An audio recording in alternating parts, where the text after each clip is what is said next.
आज भुवनेश्वर आने का जो मकसद था वो ये था कि उड़ीसा में पार्टी विस्तार को लेकर पिछले दिनों पार्टी के इंचार्ज एमएलए वीरेंद्र कादियान जी और हमारे प्रदेश के अध्यक्ष निशिकांत महापात्रा जी और पुनीत जी जो हमारे को इंचार्ज हैं और कई और को इंचार्ज, उनके साथ अरविंद केजरीवाल जी की मीटिंग हुई और उस मीटिंग में ये तय हुआ कि उड़ीसा के अंदर आम आदमी पार्टी एक अच्छा विकल्प जनता के सामने झाड़ू के रूप में, आम आदमी पार्टी के रूप में देगी और उड़ीसा के अंदर जो बीजेपी के आने के बाद एक निराशा हुई है उसके सामने मजबूती से खड़ी होकर और 2029 में बेहतरीन प्रदर्शन हम लोग यहाँ पर करेंगे। उसको लेकर ये तय हुआ है कि गांव-गांव में पार्टी संगठन बनाने का काम आने वाले दिनों में शुरू होगा। डिस्ट्रिक्ट कमेटीज, बूथ की कमेटी, ब्लॉक की कमेटी, असेंबलीज के लेवल पे संगठन निर्माण और पहला जो टारगेट है वो फरवरी मार्च में जो जिला पंचायत का चुनाव होता है उस चुनाव में आम आदमी पार्टी मजबूती से चुनाव लड़ेगी। उसके पहले पार्टी का एक मजबूत संगठन, बेहतरीन संगठन बनाकर अरविंद केजरीवाल जी को बुलाकर यहां पर एक बड़ी रैली और सभा का आयोजन किया जाएगा। उसी संदर्भ में आज की ये प्रदेश कार्यकारिणी की मीटिंग थी जिसमें अलग अलग जिलों से कार्यकर्ता आए थे, हमारे प्रदेश के कार्यकारिणी के लोग आए थे और आगे कैसे काम करना है उसको लेके चर्चा हुई। डबल इंजन की जब सरकार बनी उड़ीसा में तो मोदी जी ने बहुत सारे वादे किए थे यहाँ के लोगों से और जो हमारे मुख्यमंत्री जी हैं, पता नहीं इनको याद है कि नहीं याद है, इनकी पार्टी ने वादा किया था 300 यूनिट बिजली फ्री देने का उड़ीसा के लोगों को। धर्मेंद्र प्रधान जी जो हमारे शिक्षा मंत्री हैं उन्होंने भी कहा था और आज 2 साल पूरे हो गए लेकिन अब इनको अपना कोई वादा याद नहीं है।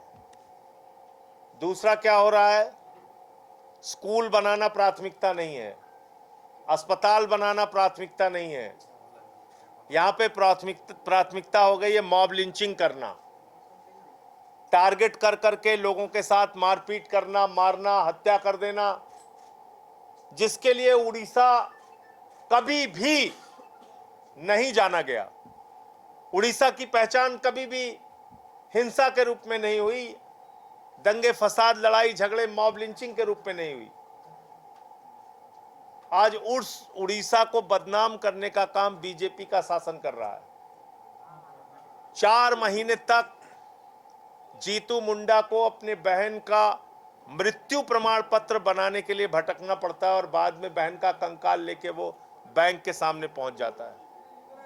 ये दुखद दशा है। बिजली के नाम पे स्मार्ट मीटर आ गया है जो एक लूट मीटर है, अनाप शनाप उसमें बिजली का बिल आता है। तो इसलिए ऐसे तमाम मुद्दों को लेकर जो जनता की जिंदगी से जुड़े हैं, आने वाले दिनों में हम लोग एक मजबूत आंदोलन उड़ीसा में खड़ा करेंगे, जनता के सवालों पर लड़ाई लड़ने का काम करेंगे। उड़ीसा के पास इतना खनिज पदार्थ है, इतना मिनरल है, कोयला हो, आयरन ओर हो, इतने प्लांट है यहाँ पे, तो रोजगार के लिए क्यों यहाँ के नौजवान को भटकना पड़े? जब यहाँ संसाधन है, प्राकृतिक संपदा है, तो नौकरियां यहाँ के नौजवानों को यही मिल सकती है, किसी दूसरे के सामने जाने की और हाथ फैलाने की जरूरत ही नहीं है। लेकिन बीजेपी की प्राथमिकताओं में न रोजगार है, न काला धन है, न सबको पक्का मकान देना है, न किसानों को दुगना दाम देना है। जितने भी वादे किए थे बीजेपी ने, सारे के सारे वादे पर फेल पार्टी है बीजेपी। और ये डबल इंजन एक कबाड़ा इंजन में तब्दील हो चुका है, जिसको बदलने का काम हम लोग आम आदमी पार्टी वाले करेंगे। मुझे अफसोस है कि भारतीय जनता पार्टी वो पार्टी है जिसके एक नेता ने पिछले दिनों उड़ीसा के गौरव स्वर्गीय बीजू पटनायक जी को सीआईए का एजेंट कहा। बहुत अफसोस की बात है। मैं उड़ीसा में पढ़ाई किया हूं, केवंझर में रहा हूं। बीजू बाबू उस समय मुख्यमंत्री थे, वो आए थे, हमारे यहाँ चीफ गेस्ट थे। और कितने बड़े नेता थे, उन्होंने क्या किया है उड़ीसा के स्वाभिमान के लिए हम लोग जानते हैं। उड़ीसा के सम्मान के लिए क्या किया हम सब लोग जानते हैं। और उनको बीजेपी वाले सीआईए का एजेंट कह रहे हैं। शर्मानी चाहिए इन लोगों को, जिनको सन ऑफ इंडोनेशिया का खिताब मिला। वो शख्स जिन्होंने पाकिस्तान और भारत की लड़ाई के समय में हमारे अधिकारियों को कश्मीर के बॉर्डर पे पहुंचाया, पाकिस्तान के साथ लड़ते हुए 47 के समय में उन्होंने अपनी भूमिका निभाई। ऐसे व्यक्ति को आप सीआईए का एजेंट कह रहे हो। तो मैं उड़ीसा के लोगों से ये भी कहना चाहता हूं कि आप अपने स्वाभिमान, सम्मान और गौरव के साथ समझौता मत कीजिए। ये डबल इंजन की सरकार जहां कहीं भी आपको चोट पहुंचाने का काम करे, सड़कों पर उतरिए और लड़िए। क्योंकि आज चुनाव को कई प्रकार से हाईजैक भी किया गया है। हमने बंगाल में देखा, चुनाव हाईजैक हुआ एसआईआर के नाम पे। हमने बिहार में देखा, हाईजैक हुआ चुनाव एसआईआर के नाम पे। हमने दिल्ली में देखा, मंत्रियों के घरों पर वोट बने हुए थे, 30-30, 35-35 वोट। हमने केजरीवाल जी के कॉन्स्टिट्यूंसी में देखा, 40,000 वोट काट दिए गए थे और 4,000 वोट से वो चुनाव हार गए। हरियाणा में घपला देखा, कर्नाटक में घपला देखा, महाराष्ट्र में घपला देखा।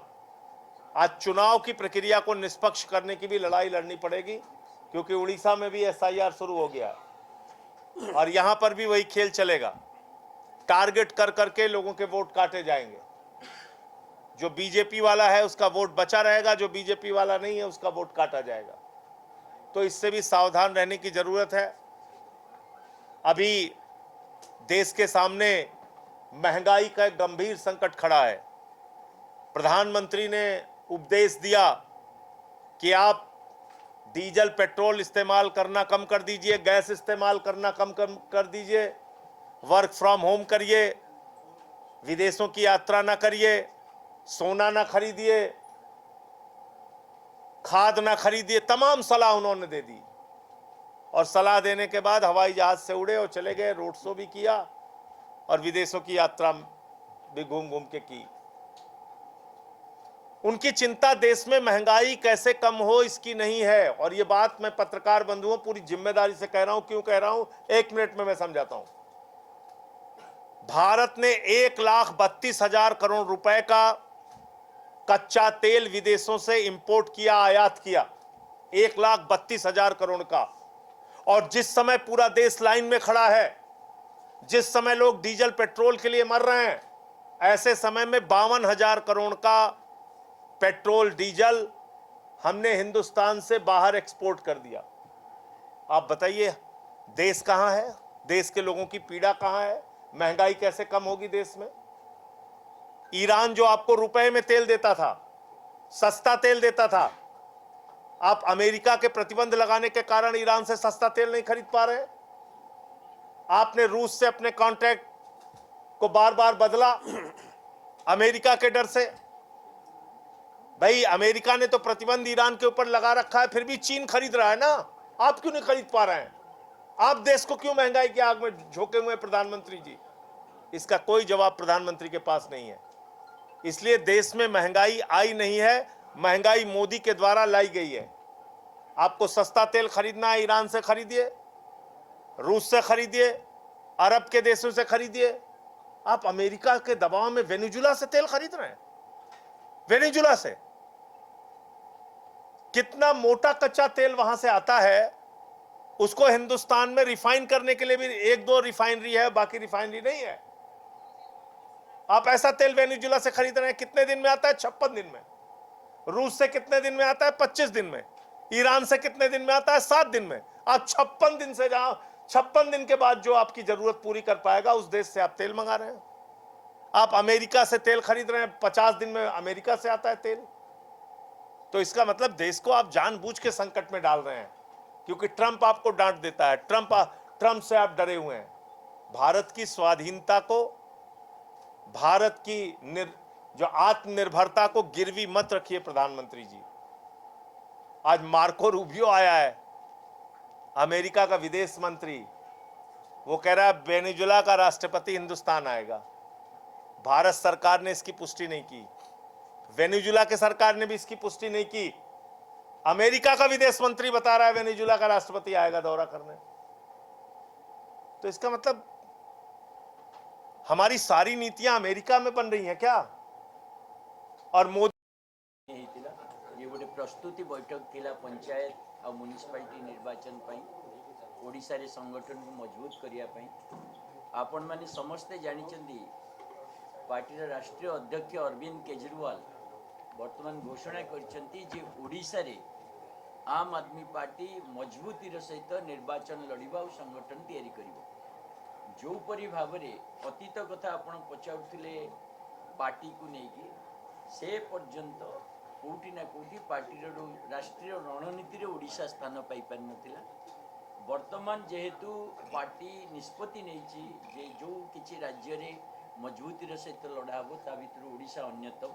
कारण ओडिशा रे गोटे प्रकृष्ट समय आसीची जो थे कि गोटे राजनैतिक शून्यता रही, विपक्ष शून्यता रही एवं भारतीय जनता पार्टी 2 वर्षर शासन रे भारतीय जनता पार्टी संपूर्ण विफल होईची।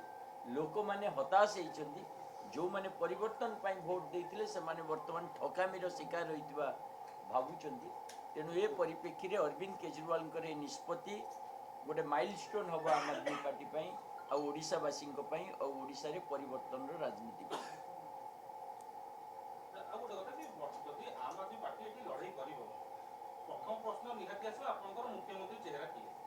आम आदमी पार्टी रे से प्रश्न प्रथमे आसेनी। आम आदमी पार्टी रे प्रथमे आसे जे संगठन किए करिवो। ओडिशा लोक आमे प्रथमे संगठन तैयारी करिवो एवं संगठन अनुसार ओडिशा रे लोक मानक मतामत को नै गी हमर चीफ मिनिस्टर कैंडिडेट भी घोषणा करा। सदस्यता वृद्धि पाई कोन करिवे कार्यक्रम? वर्तमान ए 1 तारिख रु पार्टी गोटे 15 दिनिया सदस्यता वृद्धि माने कार्यक्रम हाथ को नौची जो थे गाँ को गाँ जाइए आम सदस्य माने सदस्यता अभियान में सामिल हे। ऑनलाइन सदस्यता भी चलो एवं दिल्ली रु 5 जन ऑब्जर्वर सहसहायक जो मैंने निजुक्ति पाई प्राय 15-16 बेलू से ओडिशा आसवे। जड़े आमर भाई आज अच्छा तेणु से मार्गदर्शन रे जोन लेवल रे से माने निजुक्ति हेबे एवं तांको सहित लोकल वॉलंटियर्स भी रहिबे। आगो को संगठन से धारा चलो से बहुत प्रस्तुतिर सहित एथरक आम क्षेत्र को ओह्लौचु। आशा करुचु 3 मास समय 4 मास समय जो दि जाइए पार्टी तरफ ता भितर गोटे बहुत बलिष्ठ शक्ति ओडिशा रे तैयारी करी। एक सवाल संजय जी, यहाँ पे ओडिशा में मंदिर मस्जिद की राजनीति काफी एक्टिव है, हिंदू मुस्लिम की राजनीति काफी एक्टिव है और आम आदमी पार्टी जो हमेशा शिक्षा और स्वास्थ्य के ऊपर राजनीति करती है, तो क्या ये चीज यहाँ पे एक्सेप्टेबल होगी? क्योंकि यहाँ पे तो एक्टिव है, मतलब देखिए खाली यहाँ पे ही क्यों कर रहे हैं, वो पूरे देश में कर रहे हैं। आप ये कहिए यूपी में नहीं कर रहे हैं, बंगाल में नहीं किया, बिहार में नहीं किया, कौन सा स्टेट बचा है? लेकिन अब लोगों को ये समझना पड़ेगा कि भाई आपको महंगा तेल चाहिए, महंगी गैस चाहिए, महंगी शिक्षा चाहिए, महंगा इलाज चाहिए, या आपको इन चक्करों से बाहर आना है? आपको बेरोजगार होकर घूमना है, या आपको वास्तव में हिंदुस्तान के नौजवानों की कुछ चिंता है और आप उसके लिए कोई परिवर्तन चाहते हैं? अगर लोगों को लगेगा, देखिए डेमोक्रेसी में एक बात बहुत अच्छी है, आपके अपने हाथ में है आप अपना नौकर कैसे चुनेंगे, आप अपना लोक सेवक कैसा चुनेंगे, ये आपके अपने हाथ में है। तो अगर लोगों को लगता है कि ये पार्टी अच्छी है जो नफरत फैला रही है, तो ठीक है, चलता रहेगा। और अगर लगता है कि नहीं, इससे हमारा नुकसान हो रहा है और हमारा नुकसान का मतलब देश का नुकसान हो रहा है तो लोग परिवर्तन करेंगे। हमारा तो काम है हम अपनी बात रखेंगे, उनकी पॉलिटिक्स हम खेल नहीं सकते और हमारी पॉलिटिक्स वो नहीं खेल सकते, ये तय है। स्कूल अस्पताल की राजनीति वो नहीं कर सकते और उनकी धर्म वाली जो नफरत वाली राजनीति है उसके चक्कर में हम नहीं पड़ते। यहाँ के तो लोग स्कूल से ज्यादा मंदिर जाते हैं। नहीं, मंदिर पहले भी जाते थे, मैं तो यहाँ पढ़ा हूं ना, मैं तो यहाँ पढ़ा हूं, उस समय भी लोग मंदिर जाते थे, आज भी जाते हैं मंदिर। लेकिन मंदिर जाने में कहाँ नफरत सिखाई जाती है आपको, बताइए आप। नहीं, अभी के आपको सारी पूजा खत्म करने के बाद आप प्रभु से कहते हैं धर्म की जय हो, अधर्म का नाश हो, प्राणियों में सद्भावना हो, विश्व का कल्याण हो। यह है हिंदू धर्म।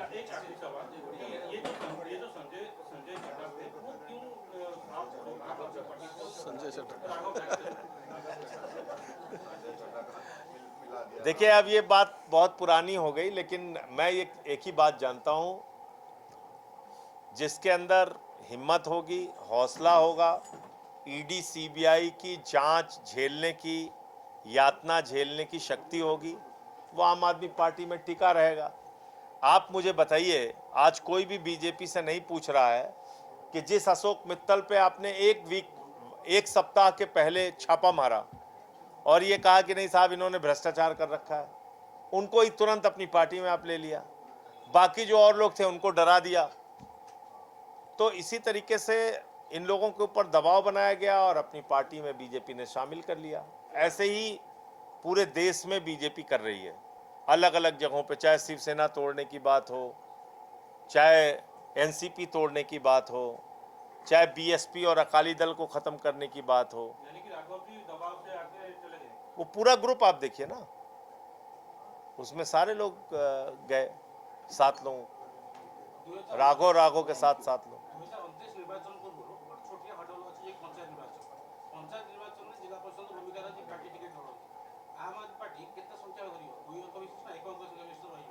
एटा संगठन विस्तार पर हमें डिसाइड करिवा, संगठन रो काम सला पर तापर।